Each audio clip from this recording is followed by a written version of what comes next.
Ever wonder why your government works the way it does? Don't just wonder, listen to Ready, Set, Gov, a new podcast from the Better Government Association that explains the biggest challenges facing Illinois today. Subscribe on iTunes or wherever you get your podcasts.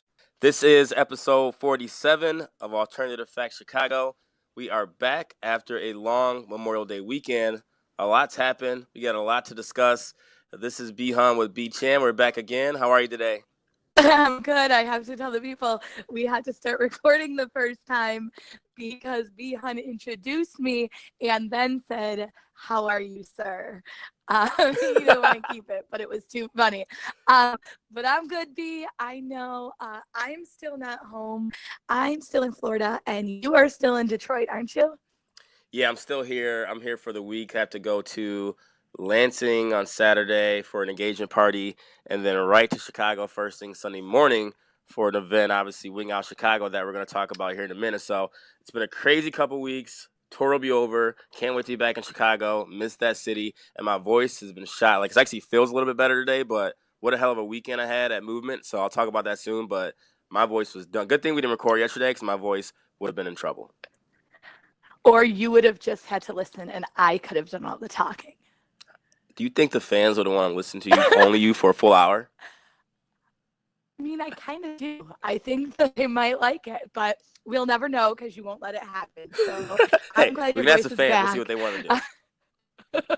I'm glad your voice is back because I would be bored talking to myself. So Absolutely. I'm glad you're here. I'm ready to get this show started. So let's start first just with a reminder of our exciting event that we will be a part of this weekend. It is Wing Out Chicago, taking place in Old Town on Saturday and Sunday. B-Hun and I are so excited to be a part of the event on Sunday, where we will be guest judges in the wing competition. We've started our own competition to see who can eat more wings, but that is not part of the official event. That's Right. something we have to do. So let me make sure that's clear. So for our fans or our listeners who will be in Chicago, please be sure to check out our social media. We do have a promo code that you can use, which is ALTFACTS15, ALTFACTS 15. That will get you a $15 discount on tickets. But if you want to come, make sure you do that soon because we're recording, it's Wednesday, and the event is almost sold out. So make sure you go ahead and get your tickets before they are sold out. That promo code is good for Saturday or Sunday, but we will be there on Sunday enjoying the live music. It's sponsored by Goose Island, so there will be delicious beer and lots of different wings. And we're really excited. Yeah, shouts out to the Are you homie excited? Chris Harton. Shouts out to Green Curtain Events for the opportunity. Definitely can't wait. I think the contest starts right at 3 p.m. sharp on Sunday. Hopefully it's good weather. It should be summertime Chicago. The street festivals are amazing. It's actually one of my favorite street festivals. They put it on very, very well. It's always a great turnout. Like you said, I'm glad you mentioned, make sure you get tickets. It's Wednesday. We're recording, so by the time you hear this, they may be sold out by Friday. And Chris did say it's going to be 100% sellout. So make sure you use ALTFACTS, A-L-T, I'm sorry, I can't spell, F-A-C-T-S 15, and make sure you come and join us. It's always a great time. So we'll be there. We'll have our T-shirts, tank tops on. And hey, I actually wore it last weekend. The tank tops are a hit, B, so great work on that. I'm glad you liked him. I told you, if nothing else, I'll make sure we look good. Absolutely. So we'll be there on Sunday, June 3rd at 3 o'clock. Come out and say hello to Alternative Facts Chicago. But what else we got, B? Well, I think it's time we should get started and kick right into the fan of the week. What do you think? Let's do it. Let's do it. Our fan of the week this week is kind of two fans, I guess, two fans in one. Our girls, Miles and Crawford. You can find them on Twitter. Their Twitter handle is at MC Variety Hour. They are our friends on Twitter. They have a podcast of their own. They're awesome. We love talking to them. We love getting their feedback on the shows, or lots of times they'll give us feedback on things that we're going to discuss on the show. So we love their love and support. We like being able to talk to them, and we want to make them our fan of the week. Absolutely. They've been supporting our show for quite a while, say the past 6 months or so. Like you mentioned, they always retweet the episode. They They'll live tweet the episode with us. We have a lot of fans that do that. It's awesome. Keep it coming. It does not bother us. We love getting your opinions, so we're not just feel like we're talking to each other or talking to ourselves all the time. So we like to see, what the fans think about our show and each topic that we talk about. So Miles and Crawford are awesome. I believe they're based out of Ohio. If I'm wrong on that, ladies, please No, you're let me right. know on that. But No, we'll love someday to be able to meet you, work with you, hang out, because we love your opinions as well. So shouts out Miles and Crawford, our fans of the week. and someday when we get more of our shirts in, we're going to start doing that for our fans of the week. So we'll have 2 for our girls in Ohio. Absolutely. Okay, what do you got, B? So you feel like I should, before we get into these topics, I feel like we should keep the fan base updated in our life and day to day. So you want me to talk about Movement Detroit this past weekend or what? Well, I think so. Since Movement was so gracious to allow you as a media person for Alternative Fact Chicago, I think it's important that you let us know how it went. It was an amazing time. As you can tell, my voice is a little hoarse. Like I said, it sounds better, but I will say I went to Movement probably about 3 years ago.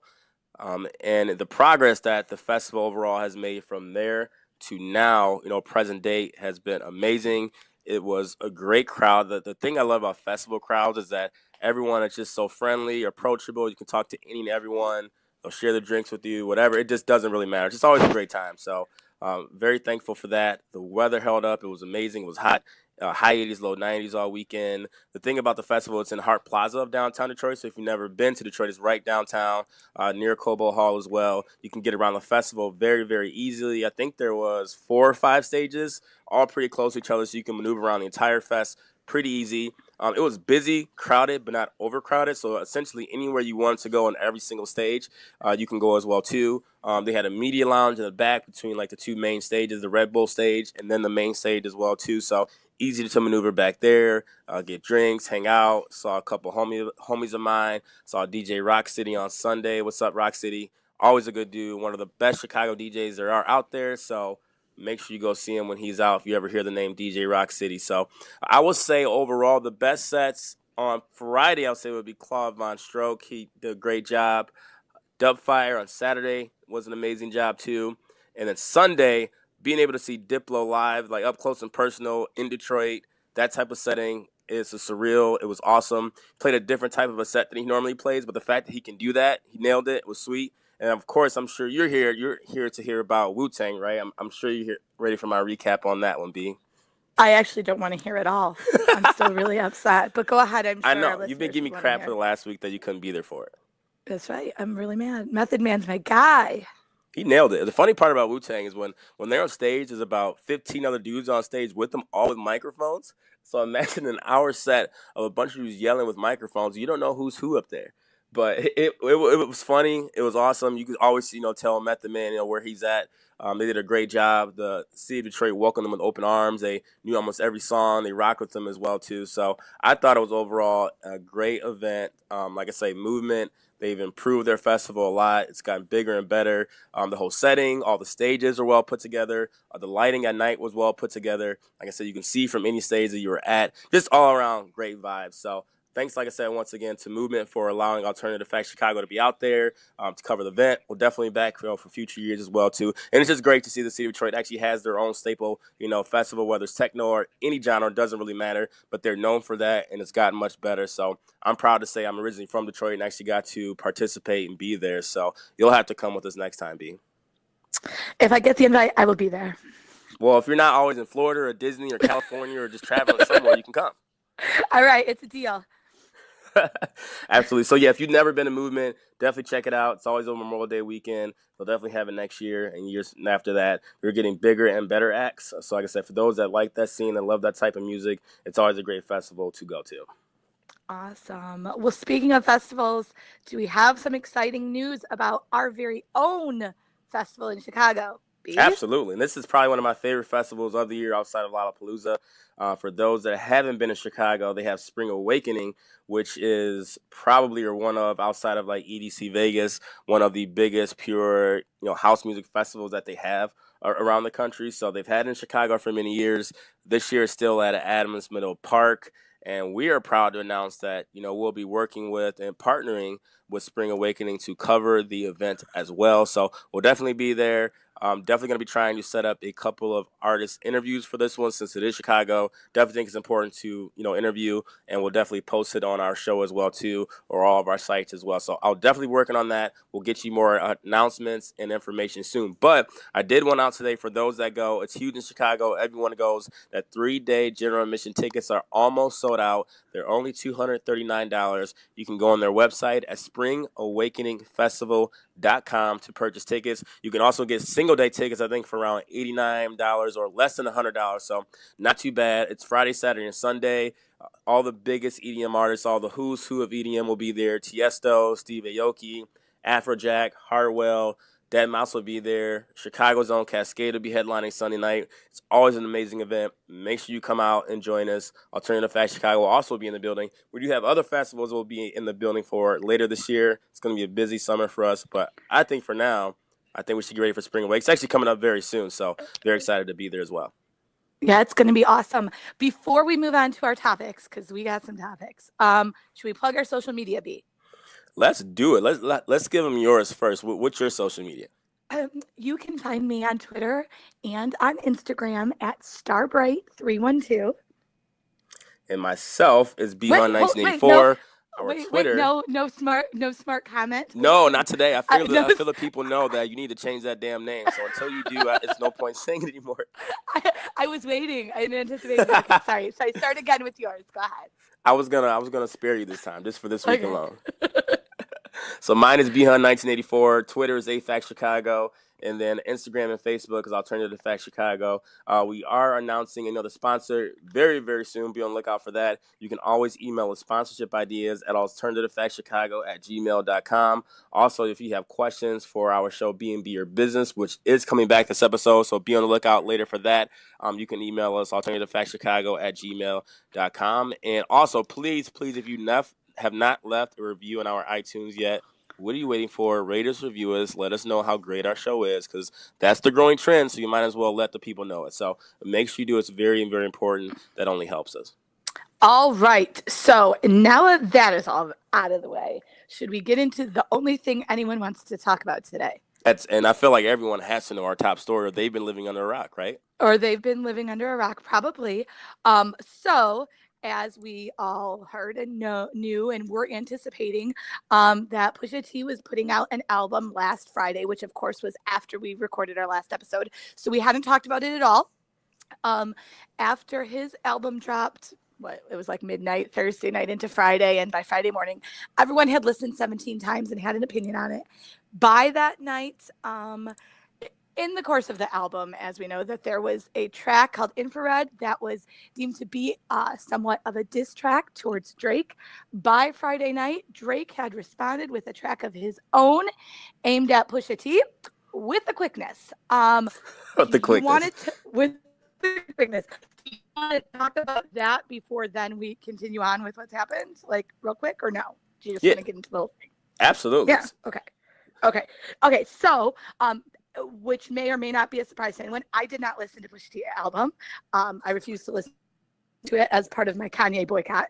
So I did not listen. I did not care. I heard what people had to say. Pause and that for was a fine second. with me. Your Kanye hate is going to sprinkle and spill into Pusha T? Yes. Okay, enough said. It is. I'm not. And maybe if it was just that Kanye had produced it and end of story, and it's like 6 months later, fine. But it was the way that it all came out at the same time as part of his whole crazy rant. Now is all these albums that he's dropping. Like I chose not to. And we're going to kind of talk about weird things like this with the Me Too movement. Maybe if I was a huge Pusha T fan, I could have sold out for it. But I'm kind of in the middle of the road of them. So I said, I'm on vacation. I'm not making time to listen to the guy. So I did not. But I did listen to Drake's track. So what did you think of the album? You'll be a much better person to review it. And then what did you think of Drake? And we can go from there. I won't deep dive into the album, so we're going to talk about a little bit in quick hits at the end of the episode, just in the essence and fairness of time. I will say the album, though, for now was good. Obviously, it was just way too short. It's hard for me to consider a full album 7 songs. That's more of an EP level to me. And I feel like the album was 20 minutes or less. Like, I was able to, like, wash the dishes, go take a shower, listen to the album, and it was done by the time I was done with all that. Like, you know, it's an album. It's 45 minutes to an hour, so you can actually digest it. It's going to take some time. You blinked, and you were through the 7 songs in the album. So, album's good. Like I said, we'll talk about it a little bit later in the episode. The Infrared track was dope. It's, you know, standard Pusha T. You know, his bars are always great. His flow is always great. Amazing storyteller. Can't hate there. Drake's diss, I know we're getting to that first. And I'm glad we're going to talk about the response. I know going into it, we're only going into the diss that, you know, Drake has said.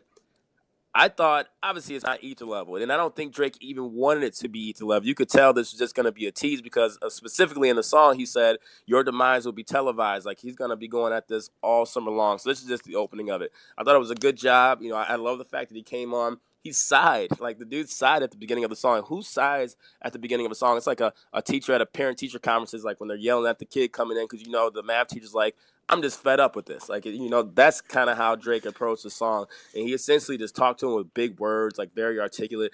How many times are you going to be in a rap battle and the person on the other side articulates with you, you know, instead of as opposed to just, you know, rapping with you? That's got to make you pissed off. Like, dude, stop being so serious and articulating me. Just tell me what it is. So I'm sure that made Pusha feel kind of a way too. So I like Drake's diss. Wasn't Ether level, but I think to an intro of this beef, I thought it was a good starting point. It didn't kill him by any means or end Pusha by any means, but I think that one is just the beginning of where we're going with this Drake one. What's your thoughts on that part of the diss?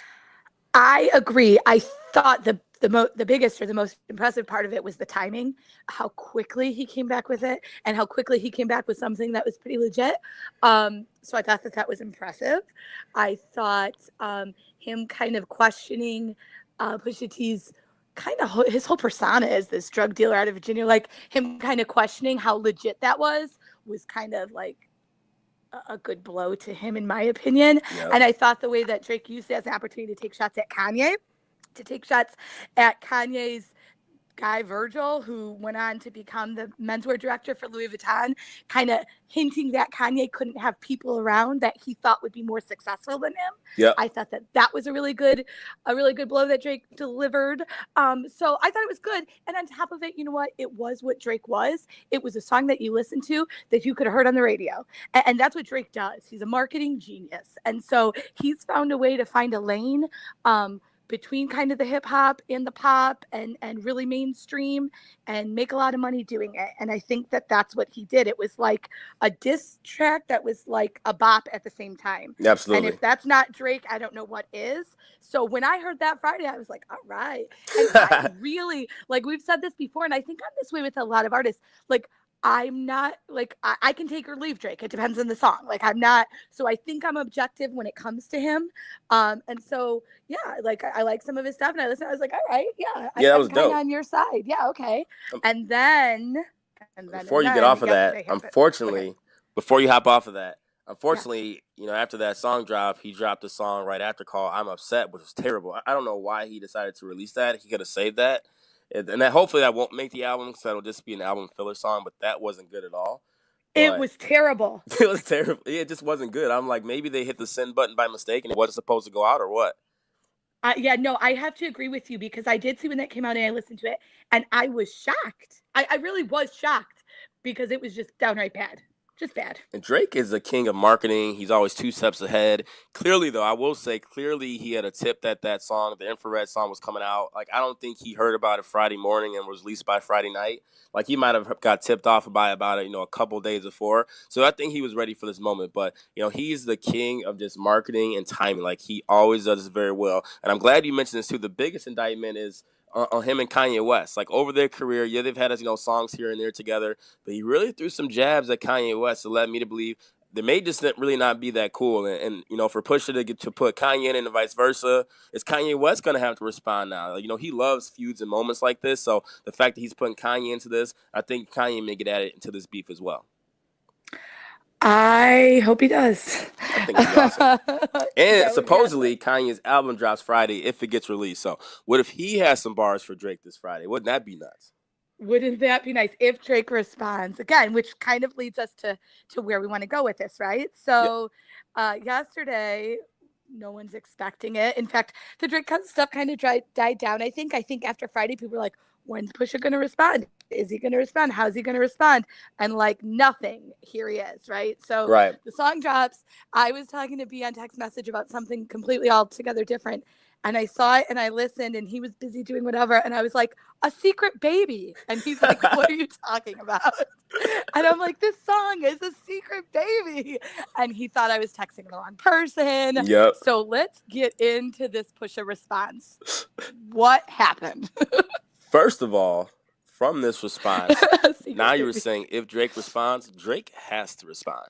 And I always tell myself, you never want drama or beef with someone who's 40 years old, still has cornrows in his head, still raps about drugs that he does not sell.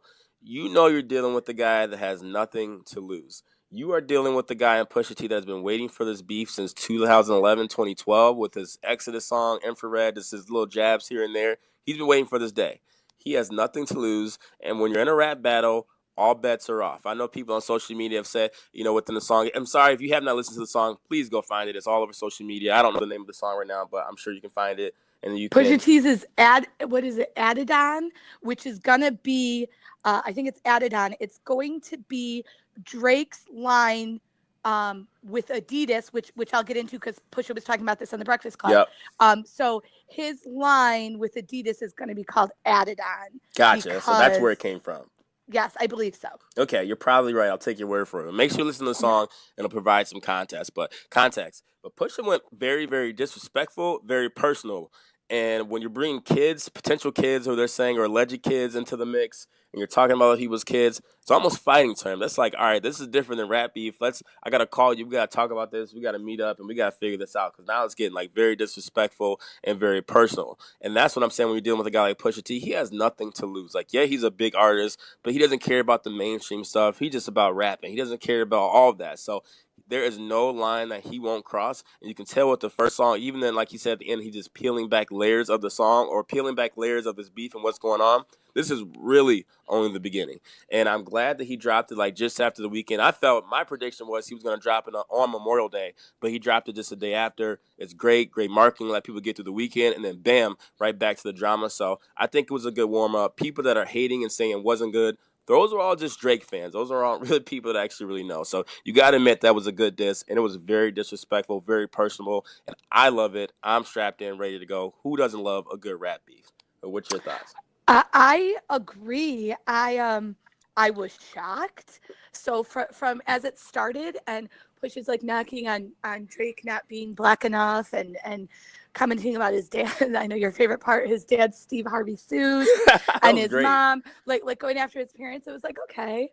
Then he gets into this talking about this baby that I think I'm pretty in the loop. I don't think anyone knew about. Talking about a baby that supposedly nobody knows about. There was rumors last year, but we didn't know for sure. Okay, with a porn star and talking about basically being a deadbeat, which I think really in this case plays so much more into how you look at Drake than you would necessarily another rapper, because Drake plays that nice guy game. You saw what he did with Rihanna, the girl he was always in love with.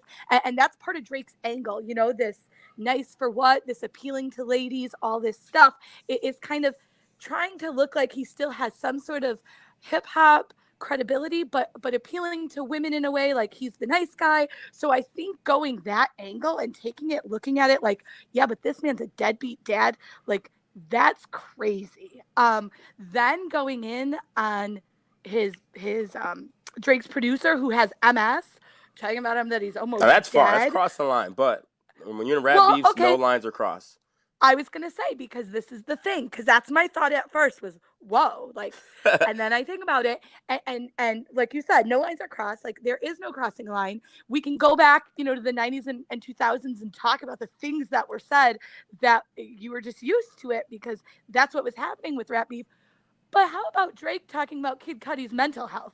So right. You forget it was a couple years ago. He's going on Kid Cudi about his mental health. So really, Drake and people who like Drake, to say that any of this crossed any lines, you're out of line. Not only is this all fair in rap beef, but Drake himself has taken just as low of a blow talking about somebody's mental health. So I don't think any of it was out of line.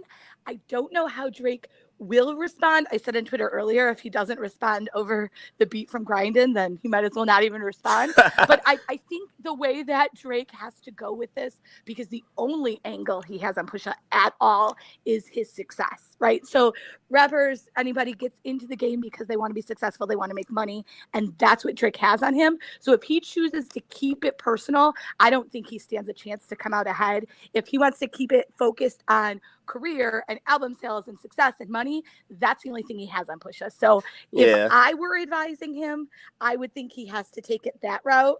And but is feel that that like way. a great And no way to matter take the what, battle? Like, do you really feel like, oh, I have more money than you? Like, who cares? Like, I feel like that's a terrible stance to take. Like, someone's always going to have more money than the other person. I feel like that doesn't mean more anything. So I feel like if he successful. takes that route, I feel like he loses there. But I think if he takes any other route, I don't think he can win anyway. You're not going to, what he just brought out on you, you're not going to beat him on a personal level. I don't think pure lyrically Drake is a better rapper than Pusha T, so I don't think you're going to burn him there. So I think, and I'm not just saying money, but I'm saying success, because they're all doing this to be successful. So if he wants to take that angle to show, that's fine, you have this, you have this, you have this, where Pusha came out and said, let's forget about ghostwriters and drugs, let's go heart to heart and take it personal. Drake could say, we're not friends. Let's forget about this personal BS and let's talk about who's more successful, what you're doing. I think that what that will do now to like legit hip hop fans and people who rock with Pusha T is that going to make them respect Drake? No. And I don't think anything will at this point. That's the point. I think Drake can do that. He can make a top 10 single out of doing that and move on and continue being Drake, which at this point I think has to be the end game. I don't think he has to think, oh, I'm going to get out of this looking like a better rapper. But I just have to ask you this. If this is true, Drake knows he has this secret. Why do you drop that song and mention dude's fiance by name, knowing you have this secret out there that he easily can bring up? Maybe he knew that. Maybe he's prepared for it. Like I say, Drake is very calculated. Like, I feel like he may know all these moves are coming. And I was reading something. It's a rumor that he's planning to do an Adidas rollout. Naming his son as his kid, and almost like naming it in a shoe as well too. So I feel like he's already ahead of this. But the thing that Push is doing, which I think is amazing, I think it's smart. The only possible way to ever take Drake down is to play on the side of the women here. Start to take down his credibility of him being, a deadbeat dad, and he's got this porn star pregnant, and now he's not with her. So because girls love Drake, and if there's any way to start making it negative on someone, is to call him a deadbeat dad. So maybe that's his angle. Like, if you can take the women down and don't have him support Drake anymore, there is no more Drake, because like the women love and rock and support with Drake, like no matter what. So I think he's taking a great angle there. And I saw a funny comment on Twitter yesterday, and it was hilarious. It was like, if this was 50 Cent in a rap battle with Drake, he would have already had Drake's kid in a picture smiling and would have sent it to Drake already. That was so funny. Right, I know. That's something 50 Cent would do. Yeah, my favorite thing, as we're talking about funny things from this on Twitter, was when Drake was talking about, Pusha was talking about Quentin Miller and how Drake basically used him as a ghostwriter. When Drake came back and he said that Q was working at Kroger, well, Quentin Miller comes back on Twitter and he's like, actually, it was Publix that I was working at. And I thought that was really funny. So that was my favorite part. So yes, I will be anxious to see what Drake comes back with. I don't know. I don't know. He needs to write a hit record to it, like he did the back-to-back on Meek. Like, I feel like that should be his next step. Like, not just over an old beat and put it out on SoundCloud. I think he needs to write actually a hit song and make that his next single. That's something you're going to hear in the club for the next 6 months. That's a good way to come back at him. I will be interested, and I will be interested to know how mainstream this gets. Like, we're tapped into what's going on in Twitter and people who are really. It's all over Facebook too, though. I feel like it's everywhere. You don't think so? Is it on Facebook? I haven't been on Facebook. Oh yeah, you haven't. I don't know. I haven't been on. Oh yeah, it's like at least on my timeline, it's been all up and down. And so I think this is pretty mainstream. It's been top trending on Facebook and Twitter. So I think this is bigger than you think. I mean, who doesn't love a great rap beef going into the summer? I do, so I don't know who doesn't. So for the interest of time, I know we got to get off of this. Some of our fans may not care about Drake and Pusha, so I know we'll get off of this. But I'm going to let you vote right now. At this point in time, who's winning right now, Drake or Pusha T? Who's your vote? Pusha. I thought you were actually gonna go Drake, because I was gonna be like, okay, I'll take Pusha and you take Drake. But for the sake of this, I do actually have to agree with you. I think Drake's was good. I think Pusha was more personal. Oh, we didn't even touch on the blackface picture as a cover art. We totally forgot all about that. Like, that's a whole other story for another day. We don't have to get into, but that was also crazy. Leads me to believe that Drake isn't comfortable in his own skin. I know it's an old picture, but I think just everything around the picture, the song, the disses, the disrespectfulness, I think right now it has to go to Pusha just for right now until the next response. I'm glad that you now can acknowledge that I actually am not as predictable as you think, but I do want to I do want to mention that picture. It's come out that it was in regards to a shirt that he was wearing advertising for a Toronto-based clothing company that made these Jim Crow era type shirts. So there is some history behind that. There was some ads for this clothing company. It looks like it wasn't a good decision for Drake to be a part of that, obviously. But there was some explanation behind it. It wasn't just him doing it, I guess. So Absolutely. we'll have to find out more as that comes out. So I'm sure it will be soon. We'll be really excited to see what happens. So, fans, we want to hear your thoughts. Make sure you tweet us, live tweet us, send us a message on Facebook, email us. We want your thoughts, too, on who's winning right now between Drake and Pusha, because I am positive this is far from over. What do you think?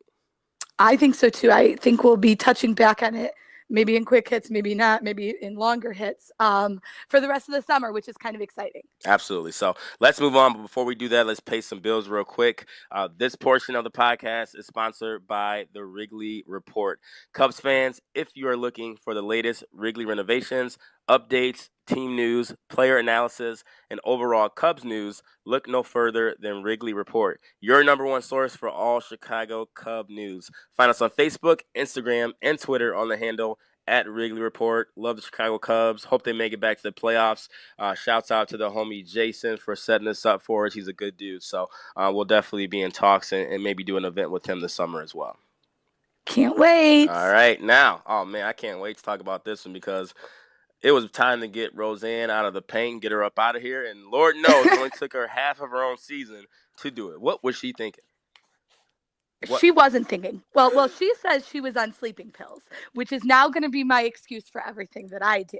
She did blame Ambien. She blamed Ambien. So the most recent thing that happened was her tweet about Valerie Jarrett. What exactly did she say, B? You were going to have this say for me. So for those that don't know, Valerie Jarrett, she's an Obama White House aide, or former Obama White House aide, and I don't know what was going on that led to her tweet this out, but she said, and I quote, that Muslim Brotherhood and Planet of the Apes had a baby equals VJ, and VJ stood for Valerie Jarrett.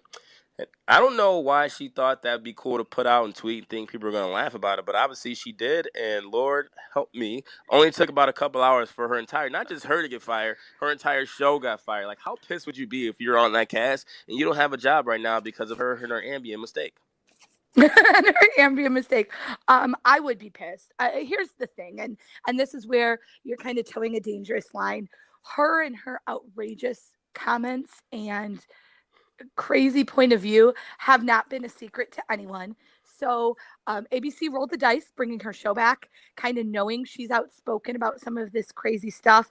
I wonder if they didn't know just how wild it would get. Maybe she had agreed to kind of keep quiet, but no one should be surprised that she finally got herself in trouble, because she's been saying this type of stuff for a long time. With that said, I do give ABC credit for quickly canceling it, but I also don't know that it's necessarily that they did it out of the goodness of their heart, or instead wondered who the heck is going to advertise on a show associated with this woman. So whether it was from a business perspective or simply hearing people say they wouldn't stand for this, good for you for ABC for canceling the show. Good for you people for saying, no, we're not going to stand up for this. This is not acceptable. Now, sadly, and I saw something and I think it's true, Roseanne will probably end up with a show on Fox News, so she doesn't care. Yeah, she's going to make plenty of money. Her crazy followers will still follow her. But I was just a little disappointed, because I know when the show first came out and we talked about it coming back, I said, as like a younger person, as a kid, I liked the show growing up. I used to watch the reruns of it. When it came back, I watched the first episode or two, then I didn't really have time for it, so I didn't. But I was glad to see it back. So that's too bad, but it's too bad you suck, Roseanne. Hey, I don't really care at all. I didn't really watch the remake. It just honestly wasn't for me. And then growing up as a kid, if Roseanne was on in the background, I would sit and watch it maybe for a little bit, but it was never a show week to week. Me personally, I was like, oh, I gotta watch Roseanne. Just didn't really do it for me. So the funny part about this is, of course, like I said, we mentioned Roseanne blamed Ambien, into the sleeping drug and blame that for her tweets and her comments, and I guess it's being all out of whack. But Sanofi, the company that makes Ambien, tweeted a response to her Wednesday morning saying, while all pharmaceutical treatments have side effects, racism is not a known side effect of any Sanofi medication. If that's not an ether of all ethers, I don't know what is. Shouts out. I wish we had the clap it up button for Sanofi, because that was a great ether moment. Like, sorry, we know you're racist. You just probably shouldn't tweet it. Do not blame our drug on you being racist. I thought that was awesome. And Jimmy That's Kimmel, hilarious. he did his, monologue yesterday for his show, and it was hilarious. Find it online. It was like a minute and a half clip, and he was basically just saying, ABC is just struggling. Yeah, he's talking crap about his own station that he's on, saying ABC is in such trouble that obviously, Roseanne came back. It was a hit show, #1 of the brand, and now that's gone. And he's hoping that the NBA Finals goes 11 games this year instead of 7, because there's nothing else to watch on there. And he was like, we're still airing America's Funniest Home Videos all these years later. So that just goes to show where the station is. And now they don't have Roseanne either. So they got a lot of work to do. That was hilarious, though. Jimmy Kimmel's a funny guy. So sorry, Roseanne. You almost got Clown of the Week, but I feel like that was too easy to name you Clown of the Week. But I'm glad that they made a swift move, because I think that's necessary. And we need to start sending messages to these companies and people and who think they can say whatever they want. Sorry, you're not Donald Trump. This Donald Trump era is not going to work and keep spreading. You're going to get yourself fired if you don't watch what you say. That's it, and I agree with you, and I think that that's key, and I love it, and I love that, people want to talk about, well, where's the freedom of speech for her to say whatever she wants, and they would be the same people who think that our players shouldn't have the freedom to kneel when they want. So Roseanne, you can say all the racist things you want, but maybe you can't do it while you're employed by ABC. So Absolutely. Shouts out to you're them. out of here. Shouts out to them. So are you ready to move on? I'm good with that. That's all that needed to be said. Okay, so of course we have to touch on what is finally coming to the end of the NBA season. Now, I do just want to kind of say how funny it is that when the NBA playoffs first started, you and I picked our teams to win it all. You picked Cleveland, I picked Golden State, and here we are in the finals. Because we're prophets, of course, right? Of course. We'll see which one of us is a little more gifted than the other. But I thought that's funny and excited. I know no one else is excited. The 4th time that they'll see each other. Everybody's bored of it. Nobody wants to see it. I get it.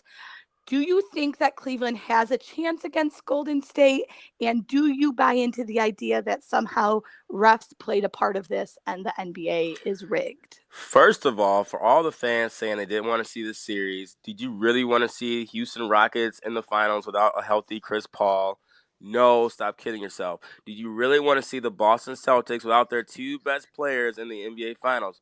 No, sorry. You want to see the best players in the world playing for the championship. And it's not their fault that the best players are playing for Cleveland, LeBron James, and Golden State with Steph Curry, Kevin Durant, Klay Thompson, Draymond Green. Sorry, that's just where we're at. So for all these NBA teams and all the fans that want something different, tell your players and fans of the teams that you root for to either get better or get LeBron James on your team, and then those teams will be in the playoffs, on the finals, because until those teams break up or disband, they're probably going to be in the finals for a long way to go. Now, me, what I'm going to do here, and I have to do this because I stuck with Cleveland. I picked Cleveland from the beginning of the season. I'm picking them to win the finals. I have to. I cannot be a Stephen A. Smith and change my pick as the series goes along. I rocked with Cleveland to pick them to win it from the preseason, and I'm going to pick them now. Only reason, and it goes back to your theory about the refs making this happen, I feel like I'm going to go on my conspiracy theory B-Hunt hat right here, that the NBA wants Cleveland to win, so it's 2-2. I know this is their 4th time, and then they'll have the trilogy, 5th battle next season, winner takes all, and then they'll all break up after that and go their separate ways. So for that reason, I'm going Cleveland. It's going to be a tougher series, and people say it's going to be a sweep or they'll win in 5 games. No, it's not going to happen. The NBA will never let that happen, especially with the way ABC is going on right now. They're going to want this to go 6 or 7 games, but I'm going with Cleveland. I'm going with LeBron James. There's a lot of LeBron haters out there, and if he wins, oh my God, it's going to be bad news for all the LeBron haters. What's your thoughts, B? First of all, even if I was just picking today, I would be picking Golden State. But for the same reason, I would stick with Golden State as you, because they are who I picked when we made our predictions. Not at the beginning of the season. I was not around, but at the beginning of the playoffs, they were my pick. You laughed at me. You said, without a healthy Steph Curry, you thought I was crazy. You threw tomatoes. But the truth is, I picked them and I would stick with them. With that said, even if we were just picking this series now, obviously I would pick Golden State because I do think that they will win. I do not buy into here's why I don't know that I buy into the refs making this happen. I understand your whole long-sighted conspiracy. I think that there are plenty of people who don't want to watch this matchup. So the same people who don't want to watch the matchup are the ones who are saying that the refs made this happen. And it's kind of like the NBA is interested in getting its most ratings and having people watch. So if in fact people don't want to watch this matchup, then why would they be interested in making it happen? I don't see the connection, but I don't know for sure. But I am certainly picking Cleveland, and I can't Picking wait Cleveland, to huh? see them win. Or I was looking at I'm picking I'm picking Golden State, as I have all along, and I can't wait for them to win. How many games are you giving Cleveland a win? Are you doing a sweep or what? No, I'll say Golden State in 6 games. Okay, so you're saying that they're going to win in 6. I don't know if they do 2-3-2 or 2-1-1-1 still. So if that's the case, Game 6 will be in Cleveland, and they're going to take them out. Is what you're saying? I'm saying they'll win in 6 games. And I'm saying that Cleveland's going to win in 7 because they're going to want to stretch out the series, and LeBron's going to beat them in Golden State in Game 7 and shock the world. It's a nice story, but it will be a great story. I mean, I know all the haters are saying he's 3 and whatever in the NBA Finals, and that's like hurting his legacy. For that reason, I'm giving all LeBron James haters the clown of the week, so you'll want to stay tuned for that. It's going to be a must hear. I got a lot to say to you guys, so I'll save my comments for there. But I'm going Cleveland. You're going Golden State, and I'm just glad that the matchup's here. It's taken the whole season to get where we thought it was going to go, and we finally made it. And now we made it. And what do you want to say about old boy from Philadelphia? Oh, gosh. So if you have not heard of this story, Google it. Go to ESPN.com. It's hilarious in the worst way. So I love it. We got to talk about just briefly here. So a basketball president of Philadelphia 76ers. He's the president of basketball operations, Brian Colangelo. The 76ers have launched an independent investigation, and I guess into his alleged Twitter habits of what he's been doing. Allegedly, he has up to 5 burner accounts, which when they say a burner account, that just means like fake accounts you can tweet from and people don't know where you're at. And basically what he's doing, he's uses multiple accounts to support his own work as well as bash, take shots at his own players. Not players on other teams, his own players. He's called players like Nerlens Noel a punk or anything like that. He, questioning the skills of Markelle Fultz and how he's not been playing. Even like Joel Embiid as well, he's made comments as well too. So, and it's absolutely insane. This could actually be the end of him if this is proven true. I guess he's been calling some of the players. He called Joel Embiid yesterday and talked it out and said the allegations are not true. So for now, Embiid is gonna ride with them on this one. He was even sending out some tweets, but this could be bad because Philly's in a good space. He's part of the reason for it, but if he's talking crap about his players, and if he gets caught with this, he's probably going to get fired. So make sure you check it out. There'll be more to come on this, so I can't dig too much in it. But for now, it goes to leave me to believe, quick question, like, do a lot of players and coaches and higher-ups, I feel like they have a lot of burner accounts. They just haven't got busted yet. I'm sure they do. I especially ones with a lot of time on their hands. I'm sure that they do, wouldn't you? I could see you on there. Hey, don't put it on me. I wouldn't have no fake account. I can barely hold on to my personal one and Alternative Fact Chicago, not fake ones. No, they probably do. I think it's funny. I mean, I don't know. I think it shows the humanity in them, and I mean, it's not right. I would be mad if it was my team. I just think it's funny. That's hilarious. So there could be some drama coming from Philly, and obviously with them in the hunt for LeBron James, I'm sure that's like this is the last thing we need going into the offseason, team drama when the LeBron James sweepstakes are going to be taking place. So not a good day to be a Philadelphia fan. No, it sucks to be you. Well, forget Philadelphia. Let's move on to Chicago. Yeah, let's talk about some everything Chicago. And I know last episode I left and we kind of talk about some negative aspects of Chicago. So wanted to keep this episode and this everything Chicago segment a little more positive. this story is one that I think you have found and did some research, and it's actually just great to see. And I love when people give back to those less fortunate. So this was on ABC 7 News. It's Ashley's Home Stores. They have a Hope to Dream program, and what that essentially entails, if you never had it, make sure you look it up. They have a website, ashleyfurniturehomestore.com. How it works is if a mattress store or company that sells mattresses are a part of the program, a portion of the mattress purchase at any location goes toward Hope to Dream. And I think Ashley Home Store has delivered more than 50,000 beds to like children's and their families. They provide like twin mattresses, bed frames, bedding, pillows for basically a deserving children who aren't able to actually, have homes or an adequate bed to sleep in. So what they recently did, they delivered more than 50,000 beds to children in their homes all around the Chicago area. That was just pretty recent. So that's a quick one, but it's one to let people know. And obviously, people are doing great things in the city. There's a lot of people that are less fortunate out there. So just thought it was a cool story to share. It's just to sell and share, as obviously you hear so much negative about Chicago, but it's also a great city as well.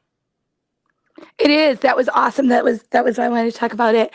To see local companies, businesses, whatever, doing things like that, and a lot of times not getting the attention that they should for doing those types of things every day. Just out of the goodness of what they're doing. So I think that that's awesome. Make sure you're ashleyfurniturehomestore.com. If you all want to participate, get more information, make sure you check them out. And it is called the Hope to Dream program. Okay, so this past weekend you were at a music festival, but there was our own music festival of our own, I guess I just said that, going on in Chicago. It was the annual House Music Festival. It was on Saturday in Millennium Park. Those who don't know, Chicago is the birthplace of house music. So it's a huge part of our city's culture.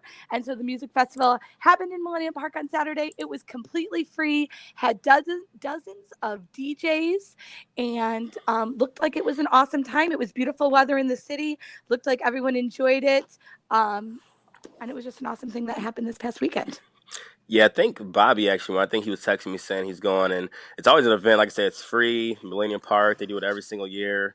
And who doesn't like free stuff, free festival? It's just a one-day thing, but they do it every single year in Chicago, and I'm glad that the weather turned out.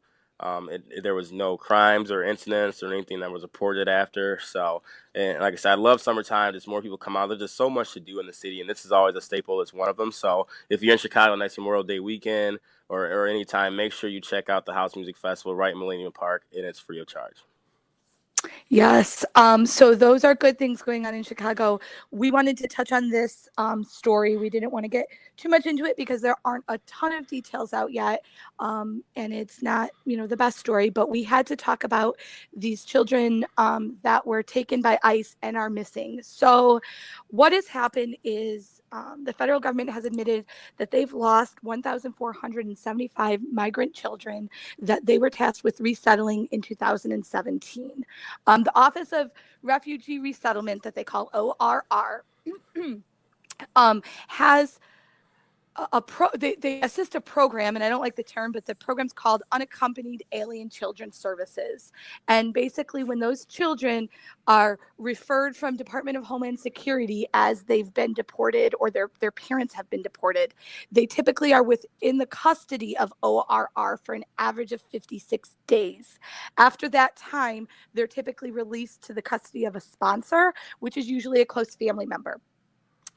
After this happens, in most cases, so as a family is deported and the children are held by OR and then released, after 30 days, there should be a follow-up that makes sure everything's going okay, sees where they're being settled, makes sure everything with the sponsorship is okay.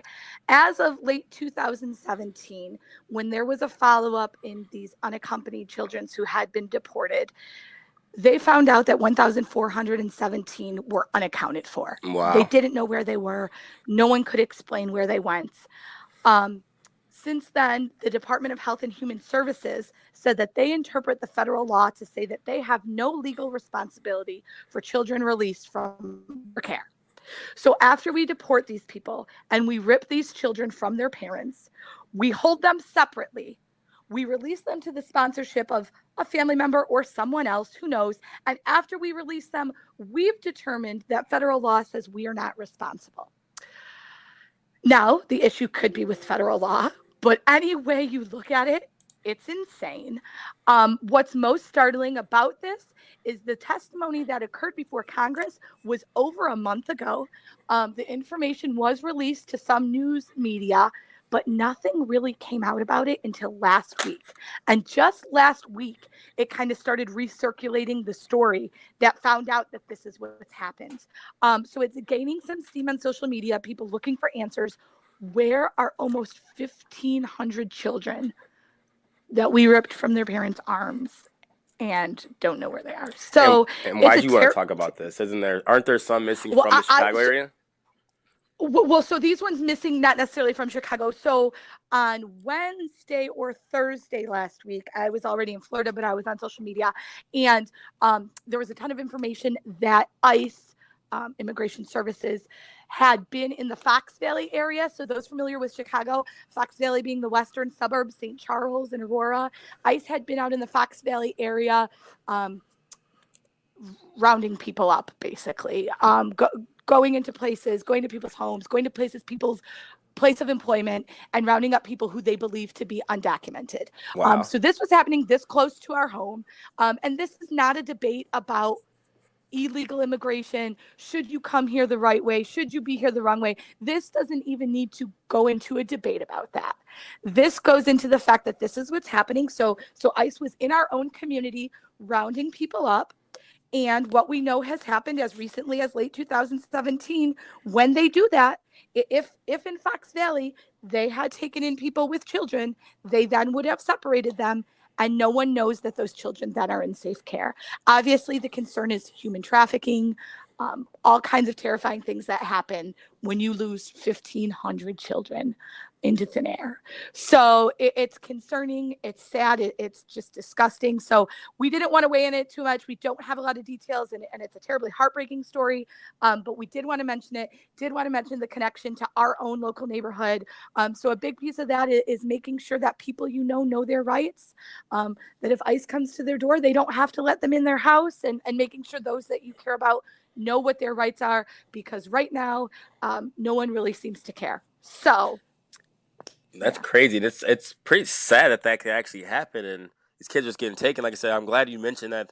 The significance of what can happen with like human trafficking and exploitation and the abuse that can happen to these kids, and they just go missing. And I'm sure it happens all the time. So I'm glad we're able to bring awareness to the situation. And if you know anything, please let us know, because it's a crazy situation right now.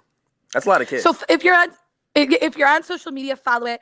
There's some hashtags that are, where are the children? Where are the missing children? I know there's some marches that are being organized. So it's an important thing. Again, this was testified before Congress almost a month ago, or over a month ago, and kind of hushed up and brushed under the rug. So just like everything else, if it's something that touches your heart or something you feel passionate about, just make sure that we're staying aware of it, and we're voicing our concern, so that our government knows that we're not going to forget about this, that we want answers and we deserve answers. So yeah, that's that. Absolutely. And ending everything Chicago on a positive note, got a quick announcement that the team, myself, Britt will definitely be there as well. Our homie Mike, who's actually done the podcast before, great dude. You can find him on Twitter at Skiz, SKIZ, for the number 4, THA Culture. So Skiz for the culture. He's bringing us out to Puerto Rican Festival in Humboldt Park. It's the weekend of June 14th. We'll be out there. I'm not sure which day yet. We're still working out either the Friday or the Saturday, but I've heard about it for many, many years. I've never been.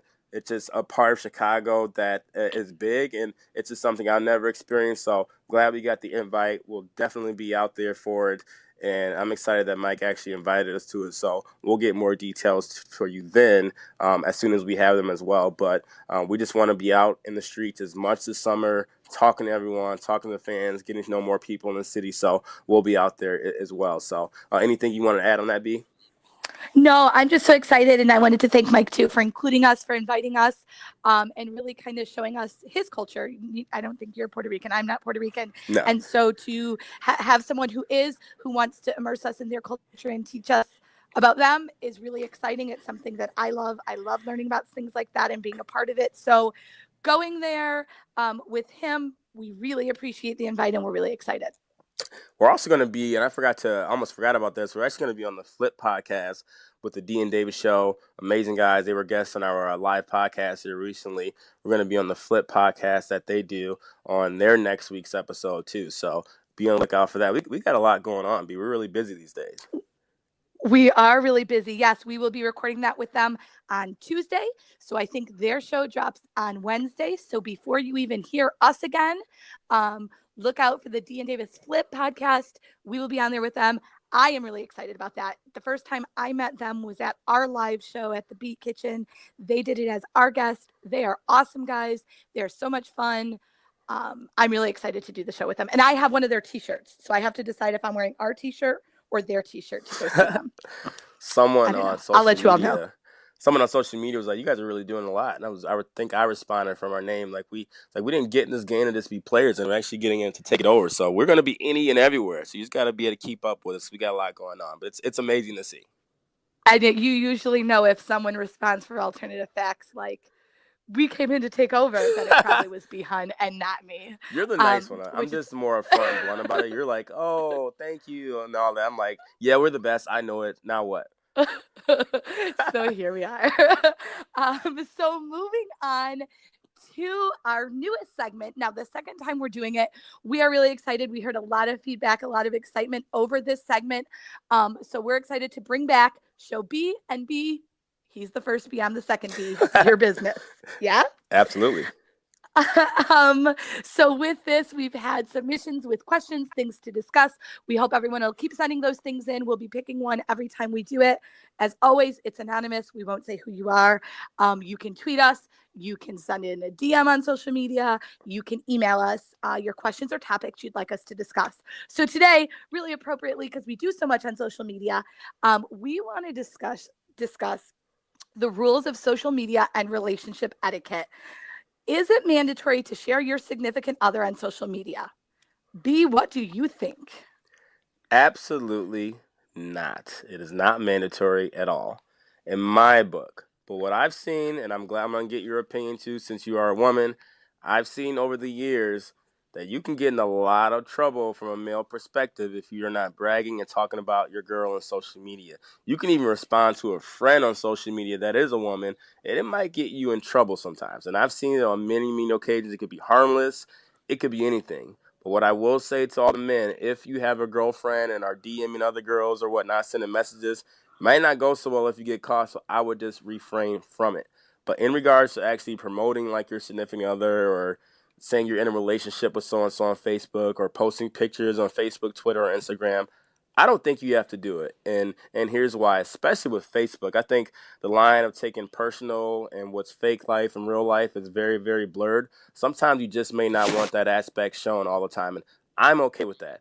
That's social media. It's real life. Like, you can portray whatever you want on social media, but the people that know your friends, family, they know who you're dating, they know who you're with and all that. So if you want to promote them, absolutely go for it. Soak your wild oats. Have a great time. But if you don't want to, there's never should be a rule to say, oh, you got to post this picture about me. Or if we go to this place, you got to check in and say, I'm with my girlfriend. You absolutely don't have to. I feel like the best relationships are relationships that you don't even know about and may not even know they were together. Because you know why? Because it's not put out for the world to see. I feel like when you're promoting your relationship so much, I feel like behind closed doors, things aren't as great, and I think you're just putting on an act, and that relationship may not last. It's not always the case, but that's just what I've seen. So my answer, no, it is not mandatory, but tread lightly, fellas, tread lightly. Well, this is really awkward because somehow I agree with you completely. And that makes me uncomfortable. I do. I completely agree with you when you said the relationships that you see the most of are probably the ones that there's problems, and the ones that you hear the least about are probably the happiest. Those who follow me on Twitter or Instagram probably have no clue what my relationship situation is, because outside of Facebook, where I share personal things with family and it's very private for me, that's the only social media platform that I use and share any real private information. Outside of that, on Twitter, on Instagram, on other forms of social media, I don't talk about my personal life because it's my life. So I agree. I don't think it's necessary. I do think that it's a matter of communication, though, that if you're someone who you know, especially in newer relationships, if you're someone who you know that's important to or might make them feel good, then maybe those are the things. But if you're someone, then maybe you do it, just because you may not understand why it makes them feel good, but you still do it.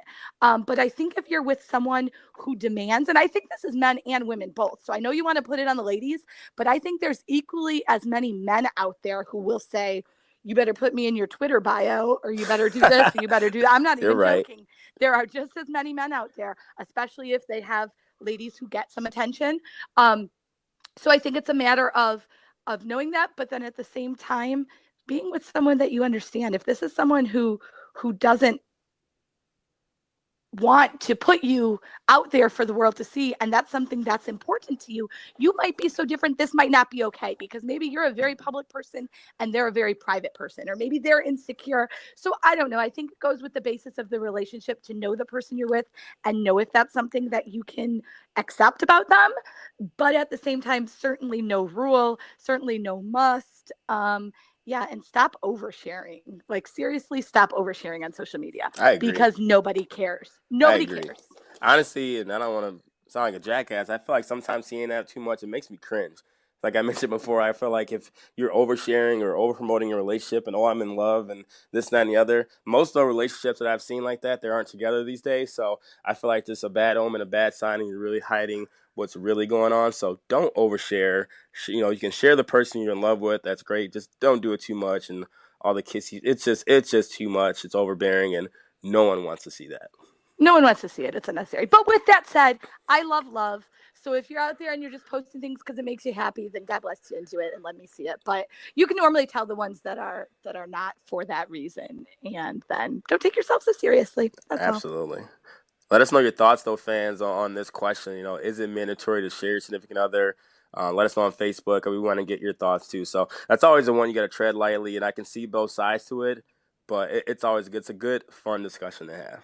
It is. And I think that it's funny that you always assume that it's the women who want that. And in reality, it's not. So bad generalization, be hun, but I'm with you otherwise. Hey, I always generalize women. I'm terrible at that. I You will are admit. terrible. And I'm sure You all are the fans terrible. know I do it, too. You are terrible. I mean, all right. You're okay. All right. Let's move on. Let's so nail these remember, quick hits. Wait, Let's do it. Show B&B Your Business. Send us your thoughts. Send us your questions for the next episode that we do this on. Moving on to quick hits. Ooh, you're going to love this one. Okay. You're first. I am. Brandon Marshall, my guy, signs a 1-year deal to the Seattle Seahawks. Will this help the Seahawks? Absolutely not. Because, A, I do love Brandon Marshall. He's a G. But father time is hitting him. I think he's turning, 34? Is already 34. Mm-hmm. That is grandpa level for an NFL player. For a guy who's been declining in his career the past few years, just because he's just getting older, not for any other reason. The Seahawks are kind of in a rebuild right now. I think they'll be okay. I'm not sure if they're going to be as good as they've been in the past. They still have Doug Baldwin. They do have Tyler Lockett, who are smaller receivers, but I think they've gotten Brandon Marshall outside of his prime, so I don't think it's going to help that much. I'm actually shocked, though, that of all the teams he's been with, as long as he's been in the NFL, he's almost got 1,000 catches, over 12,000 yards. He's broken. He's almost up there with Randy Moss in terms of a lot of the records that he has and just his stats. He's never once made a playoff game, not even a Super Bowl. He's never even made the playoffs, which is insane to see, but I don't think that's going to help him. I don't think Seattle's going to make the playoffs next season. I agree with you. I don't think it's going to help him. I do believe he's far past his prime. I love him. I love him as a player. I love him as a man. I think he was fantastic in his prime, but too many injuries and too old. I don't think he will make much of a difference. Kim Kardashian and Donald Trump. Oh, my God. All right. Kim Kardashian and Donald Trump to meet at the White House today to discuss prison reform and his pardon power. What is going on? Why? No words. Yeah, I think we're all lost for words.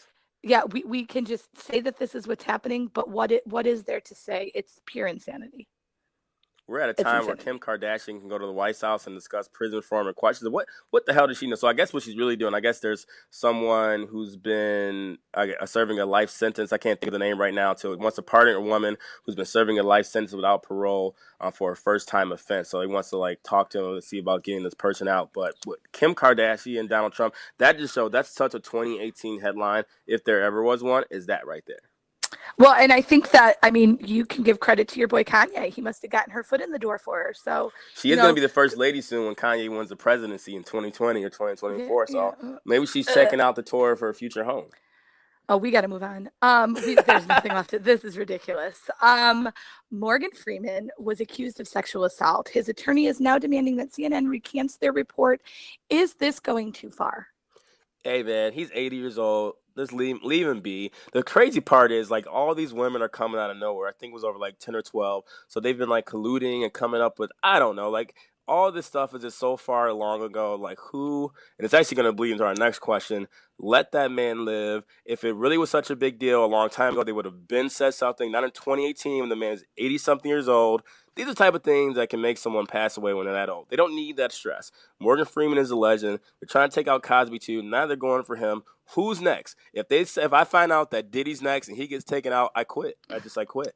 Like, leave our legends alone. Just let them live. And that's where I stand on that.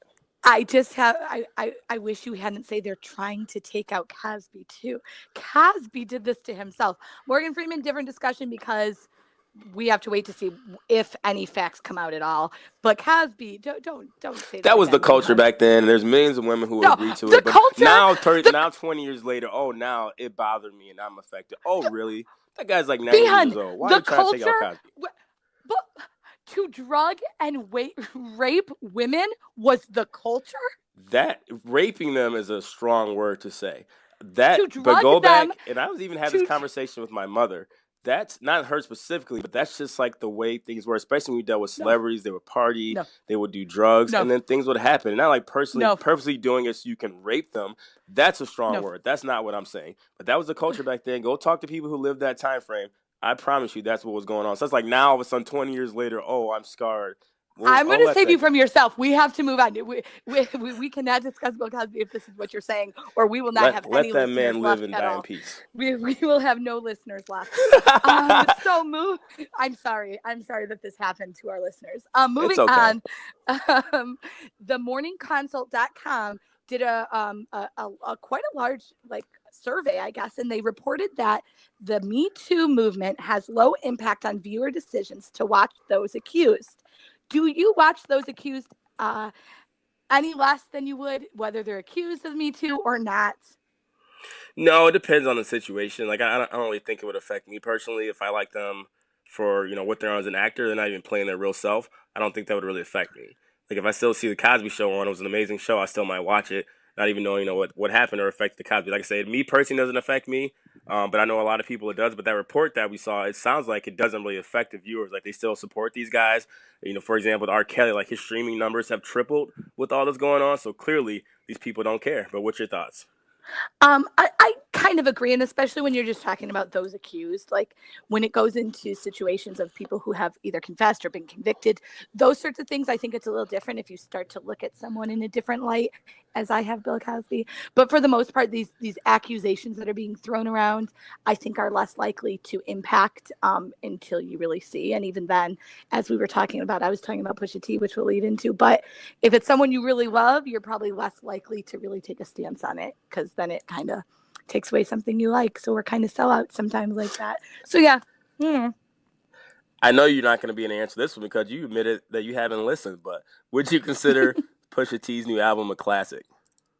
Well, I will answer just that I don't think an album that's been out 4 days can be considered a classic. So the people who want to call things classic days after they've been released are insane. So I would say no.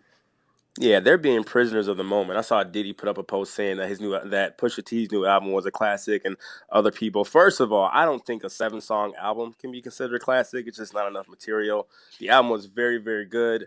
Definitely not a classic. We're in the age that things move so fast that we probably won't be talking about his specific album in another week from now. that can't really make it a classic. There isn't one ready-made single on there that you'll hear from on the radio for the next 6 months. That can't make it a classic. But I did like the Infrared song. I like the song you had, Hard Piano with Rick Ross. Overall, very, very good album. Definitely not a classic. You can't have classic albums when you don't sell that well. He's not a mainstream artist who sell that way. So overall, in my view, I'm going with no.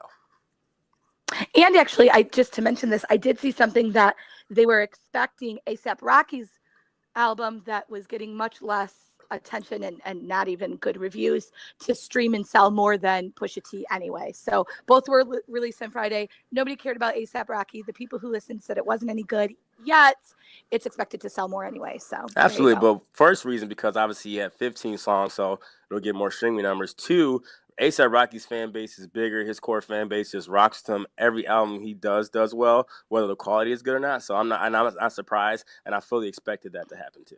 Okay, so should we move on to Clown of the Week? Absolutely. Do you want me to go first? You should go first. Okay. My Clown of the Week is Republican Representative Diane Black of the beautiful state of Tennessee. She has recently, in a conversation talking about what has led to gun violence and school shootings, has blamed things including video games and pornography. Yes, pornography. So in talking about things that have led to that, she was asking why kids have been so violent and what sort of things were out there. And she said because she was as a nurse, and this is her quote, "I go back to root cause, and I think it's a couple things," listing off the deterioration of the family in violent movies before mentioning pornography. Now, here's my favorite part. She says, pornography, it's available on the shelf when you walk in the grocery store. Yeah, you have to reach up to get it, but there's pornography there.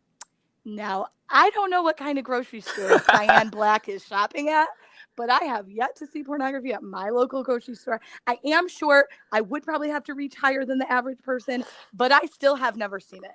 So my Clown of the Week, I mean, we want to talk about all of the things that are causing gun violence.